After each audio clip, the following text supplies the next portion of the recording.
نحمدہ و نصلی علی رسولہ الکریم اما بعد فاعوذ باللہ من الشیطان الرجیم بسم اللہ الرحمن الرحیم سبحان اللہ و بحمدہ سبحان اللہ العظیم یا ربی لک الحمد کما ینبغی لجلال وجہک وعظیم سلطانک آمین یا الہی آمین۔ السلام علیکم ورحمۃ اللہ وبرکاتہ۔ امید کرتی ہوں کہ آپ سب خیریت سے ہوں گے، تو انشاءاللہ ہم اپنی بک کو کنٹینیو کرتے ہیں۔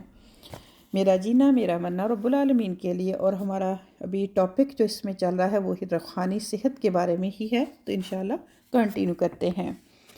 جیسے کہ ہم نے کچھ چند احادیث دیکھی صدقہ کی فضیلت کے بارے میں، روزے کی فضیلت کے بارے میں کہ روزہ کس کس طرح سے ہمیں فائدہ دیتا ہے، اور ماہ رمضان الحمدللہ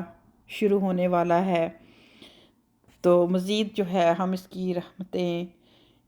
سمیٹنے والا اللہ تعالیٰ ہمیں بنائے، زیادہ سے زیادہ اچھی سی تیاری کریں، زیادہ کاموں کو جو ہے وہ جو فضول ہے ان کو کٹ ڈاؤن کر دیں، ضروری کی لسٹ بنا لیں۔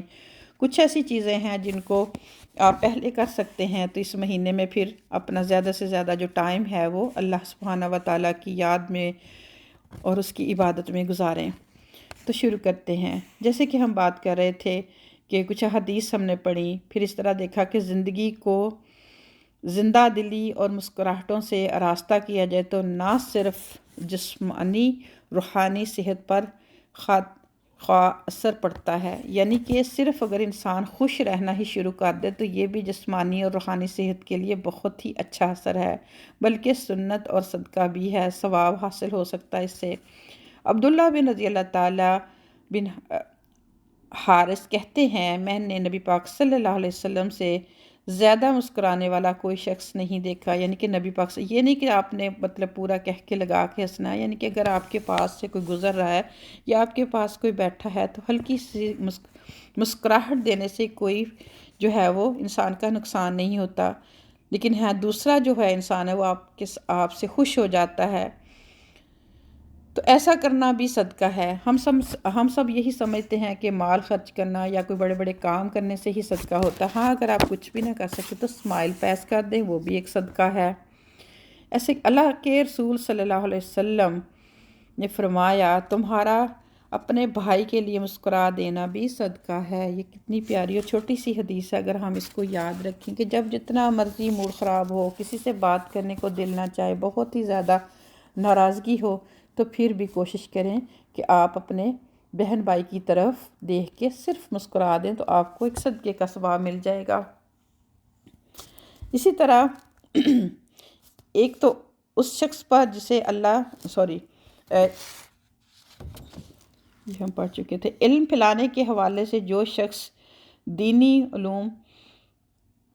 کی صنعت دنیاوی تعلیم کی ڈگریاں نہیں رکھتا، وہ مایوس ہونے کی بجائے جو بھی صلاحیت رکھتا ہو یا کوئی سا بھی ہنر جانتا ہو، اسی سے دوسروں کو فیض یاب کر کے صدقہ کی فضیلت پا سکتا ہے۔ یعنی کہ کوئی بھی کام چھوٹے سے چھوٹا، بڑے سے بڑا، وہ اپنے لیے جو بھی کر سکتا ہے، یعنی کہ اگر اس کے پاس زیادہ ڈگریاں نہیں ہیں، زیادہ اس نے تعلیم حاصل نہیں کی، جو بھی اس کے پاس ہنر ہے، جو بھی وہ دوسروں کو پھیلا سکتا ہے تو وہ کر سکتا ہے، یہ بھی اس کے لیے صدقے کا ثواب ہوگا۔ اسی طرح پھر شکر گزاری کی جب بات آتی ہے تو صحت ہو یا بیماری، خوشی ہو یا غم ہو، نفع ہو یا نقصان ہو، زندگی کہ ہر اتار چڑھاؤ میں اللہ سبحانہ تعالیٰ کا شکر ادا کرنے کی عادت اللہ سبحانہ و تعالیٰ کو بہت پسند ہے۔ ہوتا یہی ہے کہ جب ہمیں نعمتیں ملتی ہیں اس وقت تو اللہ ماشاء اللہ ہم بہت ہی زیادہ اتراتے ہیں، بہت ہی زیادہ اپنے آپ میں سمجھتے ہیں کہ یہ میرا کمال ہے، میں نے کیا، میں نے وہ کیا، بس ہماری جو ہیں وہ تعریفیں کبھی بھی اینڈ نہیں ہوتی۔ لیکن کیا ہے کہ جب تھوڑی سی تکلیف، تھوڑی سی تنگی آتی ہے تو پھر ہم ناشکرے ہو جاتے ہیں، بیماری آتی ہے تو پھر صحت میں جو اللہ تبارک و تعالیٰ نے ہمیں کوالٹی دی ہوتی ہیں اس کو بھول جاتے ہیں، پھر بس ناشکری والی باتیں، مایوسی والی باتیں جو ہے وہ کرنے لگتے ہیں۔ لیکن اللہ سبحانہ تعالیٰ فرماتے ہیں کہ جو ہر حال میں شکر گزار رہتا ہے، جیسے کہ اللہ تبارک و تعالیٰ سورہ نوح میں بھی فرماتے ہیں کہ اگر تم شکر ادا کرو گے تو میں تمہیں مزید عطا کروں گا، اگر تم ناشکری کرو گے تو پھر تمہارا اپنا ہی نقصان ہے، پھر نعمتوں میں کمی آ جائے گی۔ اسی طرح اللہ سبحانہ و تعالیٰ سورہ بقرہ میں فرماتے ہیں، اور مجھے یہ بہت ہی پیاری آیا لگتی ہے کہ اللہ تعالیٰ فرماتے ہیں فَاذْكُرُونِي أَذْكُرْكُمْ وَاشْكُرُوا لِي وَلَا تَكْفُرُونَ، بس تم میرا ذکر کرو، میں تمہیں یاد کروں گا، اور میری شکر گزاری کرو اور میری ناشکری نہ کرو۔ اور شکر گزاری پر انعام کی خوشخبری ان الفاظ میں دی گئی۔ سورہ ابراہیم میں اللہ سبحانہ و تعالیٰ فرماتے ہیں لَإِن شَكَرْتُمْ لَأَزِيدَنَّكُمْ، اگر تم شکر کرو گے تو یقیناً میں تمہیں اور زیادہ نعمتیں دوں گا۔ شکر گزار انسان کی نعمتوں میں اضافہ بھی کیا جاتا ہے اور اسے مزید نوازا جاتا ہے، اور نعمتوں کی کمی بیشی پر کبھی بے سکون اور بے چین نہیں ہوتا وہ ایسا انسان۔ ادائیگی شکر کا ایک طریقہ یہ بھی ہے کہ نعمتوں کا صحیح اور بہتر استعمال کیا جائے اور انہیں ضائع نہ کیا جائے۔ اچھے حال میں الحمدللہ اور مشکل حالات میں الحمدللہ علی کل حال کہنا روحانی صحت کے لیے بہترین نسخہ ہے۔ یعنی کہ ہر حال میں انسان اللہ تبارک و تعالیٰ کا شکر ادا کرتا رہے۔ تو یہ آج ہمارا جو ٹاپک ہم نے شروع کیا تھا کچھ دن پہلے روحانی صحت کے بارے میں، آج جو ہے وہ کمپلیٹ ہوا، اور بہت ساری چیزیں ہم نے اس میں سے سیکھی الحمدللہ، جس میں ہم نے دیکھا کہ کون کون سی چیزیں ہیں جو کہ ہماری روحانی صحت کو بہتر بنا سکتی ہیں۔ اس میں ہم نے سب سے پہلے عبادات کو دیکھا، نماز، صدقہ، پھر روزہ، پھر کچھ ایسے کام جن کو کرنے کے سے ہم اپنی روحانی صحت کو مزید جو ہے وہ اچھا کر سکتے ہیں۔ آخر میں جو ہم نے بات دیکھی کہ ہر حال میں شکر گزاری،